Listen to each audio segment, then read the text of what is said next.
Hello students, आज हम discuss करेंगे सीबीएसई सैम्पल क्वेश्चन पेपर 2025 और स्पेशली आज इस लेक्चर के अंदर बात होगी क्लास 10 मैथ सैम्पल पेपर की।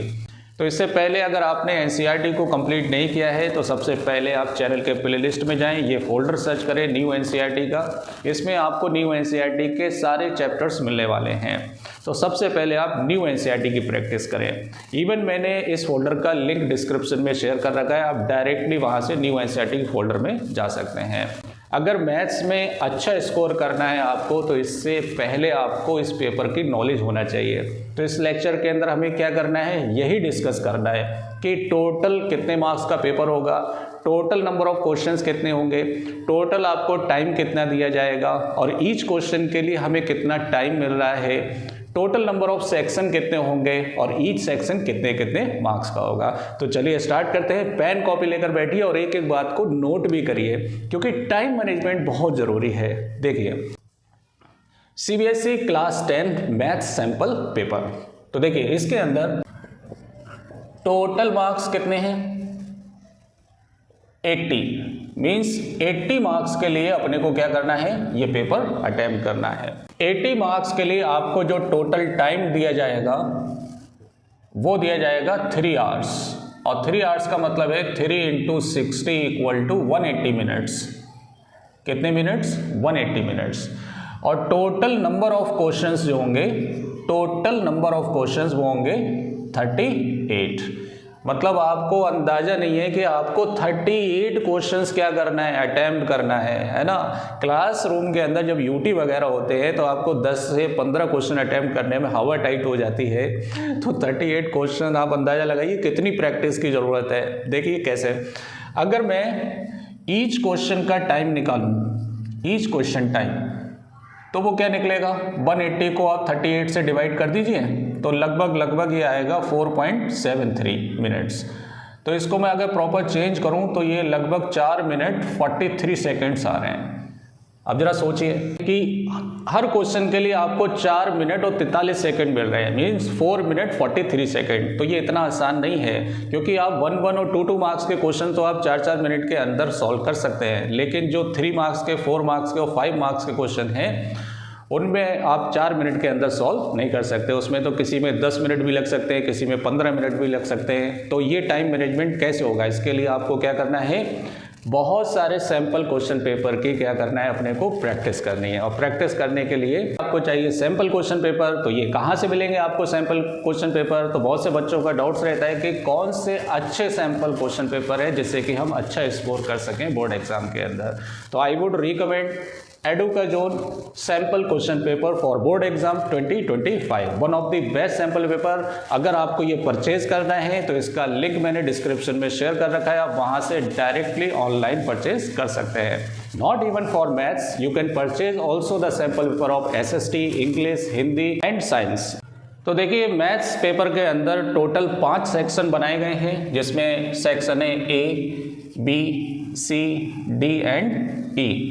तो टोटल 38 क्वेश्चंस को 5 सेक्शन में डिवाइड किया गया है। तो सेक्शन ए के अंदर आपको मिलेंगे 20 क्वेश्चंस और ईच क्वेश्चन कैरी 1 मार्क। तो ये सेक्शन आपका कितने मार्क्स का हो गया, 20 मार्क्स का हो गया ये, राइट। तो पहले मार्क्स के बारे में डिस्कस करते हैं, उसके बाद मैं ये बताऊंगा कि कौन से सेक्शन में कितने क्वेश्चंस की चॉइस है और कौन से सेक्शन को कितना टाइम दिया जाए। तो देखें सेक्शन बी के अंदर आपको 5 क्वेश्चंस मिलेंगे, ईच कैरिंग 2 मार्क्स। तो ये 10 मार्क्स का हो गया सेक्शन आपका। सेक्शन सी के अंदर 6 क्वेश्चन अटेम्प्ट करना होंगे आपको 3 मार्क्स के। तो ये टोटल कितना मार्क्स हो गया, 18 मार्क्स। सेक्शन डी के अंदर 4 क्वेश्चंस आपको अटेम्प्ट करना है 5 मार्क्स के। तो ये कितने मार्क्स का हो गया, सेक्शन 20 मार्क्स का। और सेक्शन ई के अंदर आपको मिलेंगे 3 क्वेश्चंस और ईच क्वेश्चन कैरिंग 4 मार्क। तो ये कितना हो गया, 12 मार्क्स। तो अगर आप इसको ऐड करेंगे तो लगभग कितना आएगा, ये 80 मार्क्स का हो गया। तो इस तरह से इन्होंने स्ट्रक्चर बनाया है, 5 सेक्शन में डिवाइड किया है 38 क्वेश्चंस को। अब देखिए इसमें जो पहला सेक्शन है ये आपका MCQ सेक्शन है। अब इस सेक्शन के अंदर नंबर ऑफ क्वेश्चंस तो बहुत ज़्यादा है, 20 क्वेश्चन है, लेकिन इनको सॉल्व करने के लिए इतना टाइम देने की ज़रूरत नहीं है। मेरे हिसाब से आप इतनी प्रैक्टिस करिए कि 1 मिनट के अंदर एक क्वेश्चन सॉल्व होना चाहिए। तो ज़्यादा नहीं, आप इसको 30 मिनट्स दे सकते हैं। आधे घंटे के अंदर आपको MCQ सबसे पहले क्या करना है, खट खट खट खट खट निपटाना है ना। आधे घंटे से ज़्यादा टाइम लेंगे तो आप समझ लेना कि आगे के क्वेश्चंस के लिए आपको प्रॉब्लम क्रिएट हो सकती है, टाइम नहीं बचेगा आपके पास। उसके बाद 2 मार्क्स के क्वेश्चन के लिए नंबर ऑफ क्वेश्चंस आप देखिए, ये शॉर्ट टाइप क्वेश्चंस हैं, है ना, वेरी शॉर्ट, ज़्यादा लेंथी नहीं लिखेंगे, 4 से 5 लाइन के अंदर आंसर को क्या कर देना है, सॉल्व कर देना है। तो अगर मैं इसमें हर क्वेश्चन को 3 मिनट भी दूं तो मेरे हिसाब से कितने मिनट लगना चाहिए, 15 मिनट लगना चाहिए इस सेक्शन को सॉल्व करने के लिए। आगे बढ़ा देता हूँ मैं, 20 मिनट दे देता हूँ मैं इसे, ठीक है। और ज़्यादा टाइम चाहिए, चलो मैं 30 मिनट दे देता हूँ, ठीक है। तो मैं एक काम करता हूँ, सारे सेक्शन को 30-30 मिनट दे देता हूँ आपके हिसाब से, आधा घंटा। अब जरा सोचो, 2.5 घंटे हो गए, अभी भी आपके पास आधा घंटा बाकी है। लेकिन ये बोलने में आसान लग रहा है, लेकिन इसके लिए आपको बहुत प्रैक्टिस की ज़रूरत है। प्रैक्टिस करिए, ज़्यादा से ज़्यादा सैम्पल क्वेश्चन पेपर लगाइए, तभी ये आपके कमांड में होगी। आधे घंटे के अंदर हर सेक्शन को क्या कर सकते हैं, सॉल्व कर सकते हैं। लेकिन किस तरह से इसको अटेम्प्ट करना है वो देखिए जरा। देखिए ये तो बहुत ईजी है, आप आधे घंटे के अंदर इसको आप फिनिश कर सकते हैं। तो टोटल 1 घंटा तो तुम्हारा यहाँ पर चला जाएगा। लेकिन 3 मार्क्स के ये जो क्वेश्चन है, इसके अंदर अगर मैं आधा घंटा देता हूँ तो हर क्वेश्चन के लिए आपको 5 मिनट मिल रहे हैं। तो सेक्शन सी के अंदर 6 क्वेश्चन को अटेम्प्ट करने के लिए आपको ईच क्वेश्चन को मिल रहे हैं 5 मिनट्स। तो 5 मिनट के अंदर 3 मार्क्स का क्वेश्चन तो आप आसानी से अटेम्प्ट कर सकते हैं। अगर मैं आधा घंटा सेक्शन डी को देता हूं तो इसमें आपको 4 क्वेश्चन अटेम्प्ट करना है। तो एक क्वेश्चन को लगभग 7 मिनट मिल रहे हैं आपको, लेकिन 7 मिनट के अंदर मेरे हिसाब से आपसे ये सॉल्व नहीं हो पाएंगे।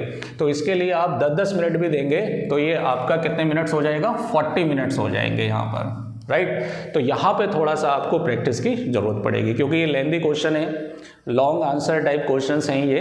तो इसके लिए आपको कम से कम 10 मिनट के अंदर एक क्वेश्चन को क्या करना है, अटेम्प्ट करना है। इसके बाद आती है केस स्टडी। तो केस स्टडी के अंदर आपको ईच केस स्टडी में 1 मार्क्स का और एक 2 मार्क्स का क्वेश्चन मिलेगा। तो मेरे हिसाब से आधा घंटा सफिशिएंट है कि आप आसानी से सॉल्व कर सकते हैं। फिर आपके पास बचेंगे टोटल 20 मिनट्स।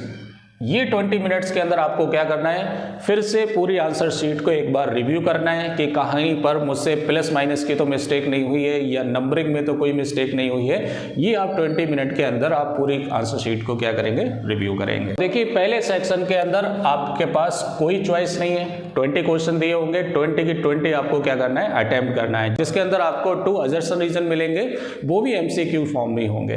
सेक्शन बी के अंदर आपको 2 क्वेश्चन में चॉइस मिलेगी। तो आपकी चॉइस है कि उसमें से कोई सा भी आप क्वेश्चन क्या कर सकते हैं, अटेम्प्ट कर सकते हैं। तो 2 क्वेश्चन की चॉइस तो काफ़ी है मेरे हिसाब से।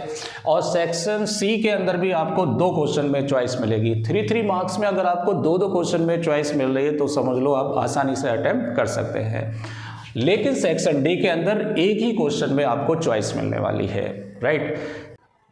और सेक्शन ई आपका होगा केस बेस्ड क्वेश्चन, मीन्स इसके अंदर केस स्टडी दी जाएगी और हर केस स्टडी के अंदर आपको 3 क्वेश्चन अटेम्प्ट करना है, जिसमें 2 क्वेश्चन आपके 1 मार्क के होंगे और एक क्वेश्चन 2 मार्क का होगा। 2 मार्क के क्वेश्चन पे आपको चॉइस दी जाएगी हर केस स्टडी के अंदर। तो इतनी सारी नॉलेज अगर आपको सैंपल पेपर के बारे में मालूम है, तब आप बोर्ड एग्जाम में जब आप क्वेश्चन पेपर अटेम्प्ट करेंगे तो आप बहुत रिलैक्स फील करेंगे। तो इस तरह के बाकी के सब्जेक्ट के नॉलेज के लिए आप बने रहे APT अड्डा के साथ। चैनल को सब्सक्राइब करें, वीडियो को लाइक करें और अगला मेरा लेक्चर होगा साइंस सैंपल पेपर को लेकर। मिलते हैं नेक्स्ट वीडियो में। Thank you.